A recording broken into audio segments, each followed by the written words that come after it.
the van is a 2016, it's 2.5 years old, it's got about 6 months warranty left on it from the manufacturer, it's 12,000 miles and it's a mid-wheelbase high roof crafter. That somebody else has converted and we've just made our modifications to it to try to get it how we want it. I'm not sure about the wheels. I think I'd have a different set of wheels on there that don't stick out as much because they're undoubtedly going to get curbed at some point. But they are 20-inch alloys and it makes the ride height a bit higher.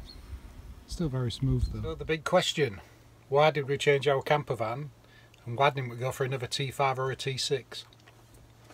Well, if you can see behind Joe's head, that pile of blue stuff there, which is Louis has designated as his own bed, is a fixed bed and it's 6 foot across, so we don't have to make the bed up and we don't have to store the bedding. It's all about room really and comfort. There's a damn sight more room in here. We've got a lot more comfort. We've got a heater, we've got air conditioning.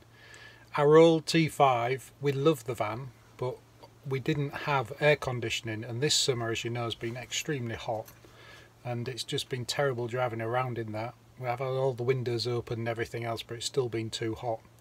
So we wanted air conditioning and we also wanted a heater so we could use the van all year round.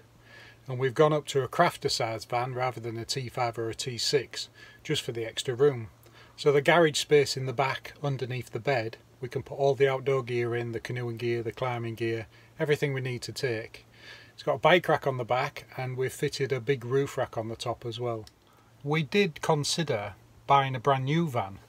We looked into crafters, transits and sprinters, and you can buy a brand new transit mid wheelbase high roof, which is the same size as this van, for around 30 to 31,000, a top spec van. And then was thinking of taking that around to various places to have various fit out done and doing various bits and pieces ourselves as well.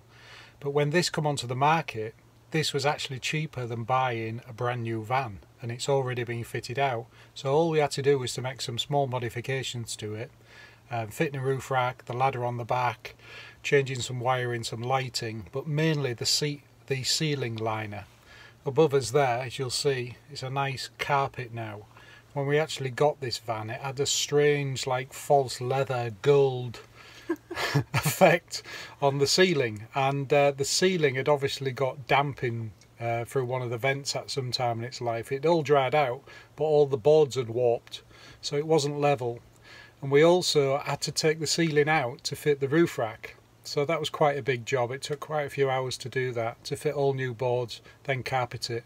When we carpeted it, I did it myself, because I spoke to a company and they wanted about 400 or 500 quid, but they couldn't do actually do it for about 5 to 6 weeks. So doing it ourselves, the carpet was only about £40, and it actually come with the glue, and the wood was next to nothing. I think it was about £20 for the actual plywood to do the roof. It was just the time it took to actually fit everything. And then so we didn't get glue everywhere, we taped over everything with masking tape and then covered everything in plastic sheets, and then fitted the carpet onto the ceiling with the glue, and that really worked well. It stopped glue going on anything. That's good. That's it. Yeah, we're real pleased with it now, Excellent. aren't we? Oh yeah, it's brilliant. Still got a few bits and pieces we want to change. I think it's been in storage for quite a while. It's a 2016 van, so it's not exactly 3 years old yet, and it's only done 12,000 miles, and the leisure batteries are struggling to hold charge. It's got a split charger in, and it's also got 200 watts of solar panel on the roof, but they're just not holding the charge. So I think they've been drained too long or too many times to zero, because it was actually stored in a warehouse in the dark. So apart from changing those and putting a few more lights in and just a few more little modifications, we're there now. Nearly done. Yeah, perfect.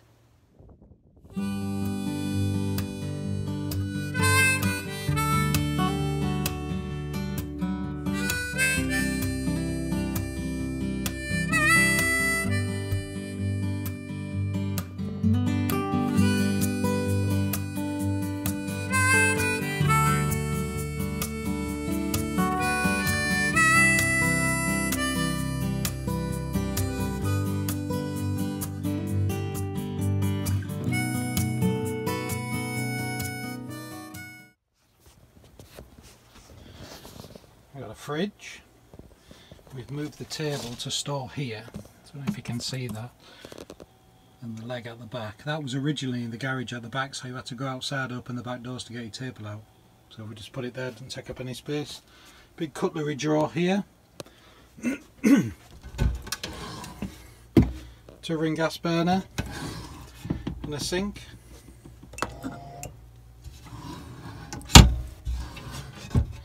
Opening window there. Got it open today because it's boiling in here with the heating on. Fire extinguisher. Storage up here. It's surprising these don't rattle when you travel. Got a TV and DVD player there. And behind that there's USB ports, battery monitor and a wireless network that we've got plugged in. That's 40 gig of wireless network. We only pay £14 a month for that off O2. Sorry, off 3.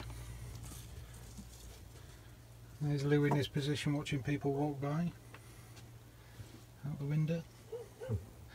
Got shelves and storage at the top.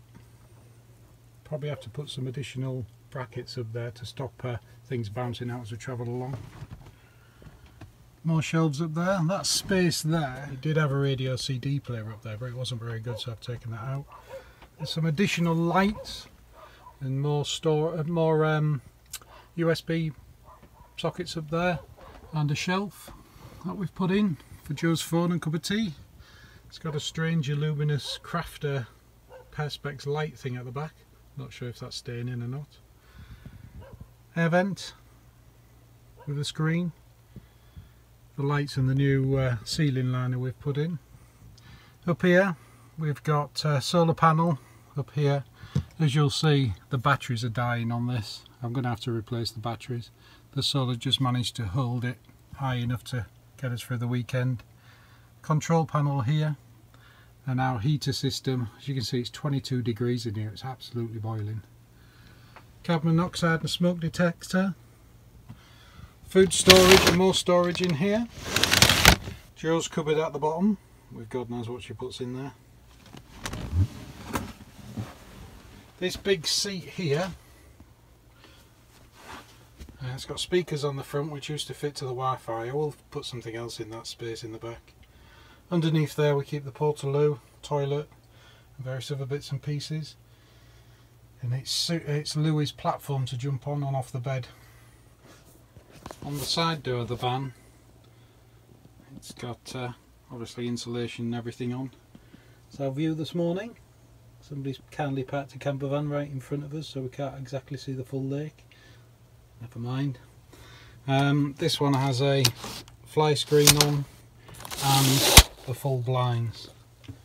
And when all these blinds are closed, you can't see anything outside on the night from the light inside. So it's very good. The cab has got these blinds fitted all the way around, and they're excellent. So they're all fitted in, you just slide them out, the magnetic and join together. Standard sort of dash for a crafter van, and I think it's the same on the Sprinter. Phone holder, rear view camera and GPS in one. I thought we'd put both of them up there, which works really well. And it's powered all the time, not just from the reversing light, so I can have the camera on at the back looking at my bike and see what's behind us. Passenger seat and driver seat are both quilted leather, an extra armrest on the side, and it's a swivel seat as well. Just the passenger seat swivels round. This multi-loop climbing sling on here with a carabiner on, if Louis sat in the front seat we clip that to his harness for when we're travelling. So he's actually clipped into the seat. In the back, there's Louis claiming his bed again. Another TV, DVD player, and above there's an iPad that's clipped on where we can watch our YouTube and bits and pieces. Bike rack on the back. Get 2 bikes on there, and the ladder we fitted.